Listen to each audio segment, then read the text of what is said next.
In this video, you'll learn the essential things you'll need to get started with email marketing. I'll introduce the 4 basic steps in creating any email marketing campaign and how each time you create a campaign, you can use your experience to continually improve.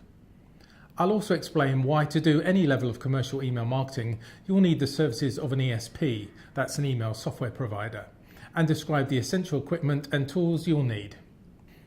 So let's start with the basics. It can be more complicated, but in essence, every marketing campaign comes down to 4 simple steps. Here at 123reg, we call these 4 steps collect, create, send, and analyze. Collect is the step where you collect and grow your audience, that is your email subscribers. It's also where you can manage and organize your data into useful lists ready for use. Create is the step where you assemble your email campaign.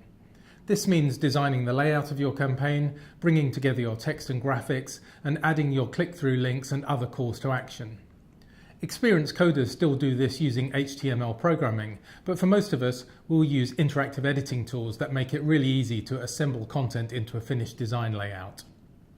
Send is where you'll assign the campaign to its intended audience and schedule it for delivery. It's also where you'll usually find some of the marketing automation features that we'll talk about later. Finally, once your campaign has been delivered, analyze is where you'll find all the performance metrics that you'll need to understand how effective your campaign has been. So I said that each email campaign involves a 4-step process, but in reality, although these steps are generally repeated for each campaign, you'll quickly realize that it's not a linear process, it's more like a cycle. Each time you complete a campaign, the information that you gather provides useful insight that you can feed back into your next campaign. For example, new subscriber profiling data, design improvements for your next layout, and intelligence on how and when to best schedule your next messages. Using the experience gained makes this 4-step process a repeating cycle, and each time your campaigns will get better and better. So, what will you need to get started? The first thing that you'll need is an ESP, that's an email service provider. Even if you have the tools or skills to create your own emails, sending large quantities of email from your own account will be quickly detected and is likely to result in penalties or refusal. Your email service provider will not only provide the software tools that you'll need, but will also have relationships in place which are suitable for sending large-scale email campaigns. You'll need a computer, a laptop is ideal, and an internet connection. Most ESPs provide their software as a cloud-based service. It means that you don't need to install any software directly onto your computer, and also that their service is available day and night, whenever it's convenient for you to work. You'll also need an audience, that is the subscribers that your email campaign will be sent to, and probably, although not essentially, a website where you can direct people to in order to find out more about your products and services. The software tools available today are very easy to use, so you generally won't need a high degree of design or technical knowledge. The HTML coding behind your campaigns is generated automatically by the email editor, so you also won't need any specialist coding skills to create great-looking campaigns.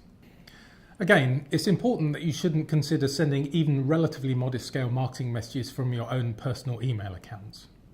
So, what are the characteristics to look for when selecting an ESP? Firstly, look for an established and reputable provider. You'll need someone you can trust and who has an established and capable operation in place. Most software is easy to use, but always take a trial just so you can check that it's right for your needs. Depending on your level of expertise, you may also find it useful to have the benefit of a local support service, just in case you need help. And finally, as your needs grow, you'll probably need someone who can help you expand and customize your setup. For example, to integrate other data applications like CRM and e-commerce systems. So now you know the basics and you have your ESP in place, it's time to start planning your first campaign. Here are some things to consider. It might seem obvious, but think about your objective, your key message, and who in your audience you're addressing. Having a clear idea in these areas will help you plan the details of your campaign. Think about what action, if any, you want your readers to take. Typically, it's to click through to additional content on your website, but you may also have other objectives. It's also worthwhile considering how will you measure the effectiveness of your campaign. All of these will help you to design and deliver a campaign which better fits both your objectives and the interests of your subscribers. Well, that's it. In this short introduction, we have learnt the importance of selecting an email service provider, the 4 basic steps in creating an email campaign, and how to apply what you've learnt to improve in the future, and before you start, how to plan your campaign strategy. Now let's test what you've learnt by taking our quiz.